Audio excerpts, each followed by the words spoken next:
비가 쏟아지는 영도교 위.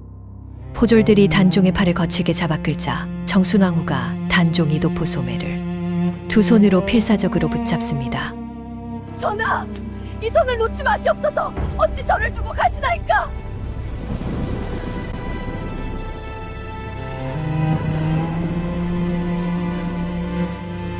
부디 살아남으시오. 부인. 정순왕후는 젖은 돌바닥에 그대로 무릎을 꿇고 쓰러집니다. 이곳은 서울 창신동. 좁고 가파른 골목길입니다. 이 돌길에는 500년 전 조선을 울린 비극적인 사랑 이야기가 고스란히 새겨져 있습니다. 때는 1457년 18살의 단종은 숙부세조에게 왕위를 빼앗기고 죄인도 아닌 채로 강원도 영월로 유배를 떠나게 됩니다.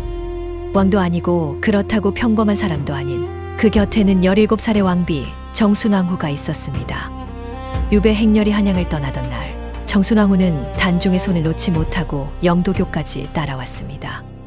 차가운 빗속에서 단종은 고개를 넘으며 빗속으로 멀어지는 아내의 모습을 눈 깊이 새겼습니다. 그게 두 사람의 마지막이었습니다. 단종이 떠난 후 정순왕후의 삶은 송두리째 무너졌습니다. 왕비의 자리에서 쫓겨난 그녀는 궁박 작은 것처로 내몰렸습니다. 살기 위해 자줏빛 물감으로 천을 염색하며 하루하루를 버텼습니다. 왕비였던 여인이 손에 물감을 묻히며 연명한 겁니다. 하지만 그보다 더 그녀를 지탱하게 한 건 따로 있었습니다. 매일 아침 그녀는 인근 동망봉에 올라 영월 방향을 바라보며 소리내어 울었습니다. 사람들은 그 봉우리를 동쪽을 바라보는 봉우리, 동망봉이라 불렀습니다. 단종은 결국 그의 영월에서 생을 마감했습니다. 18살이었습니다. 하지만 정순왕후는 멈추지 않았습니다. 남편이 세상을 떠난 뒤에도 그녀는 매일 동망봉에 올랐습니다. 눈이 쌓인 겨울에도 땡볕이 내리쬐는 여름에도 그 자리에서 영월을 바라보며 그녀는 그 일을 멈추지 않았습니다.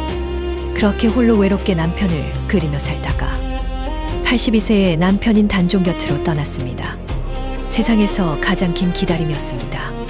정순왕후가 세상을 떠나던 날 아침 동망봉에는 오래된 발자국이 마지막으로 찍혀 있었다고 합니다. 500년이 지난 지금도 창신동 골목길을 걷다 보면 문득 빗소리가 귓가를 스칩니다.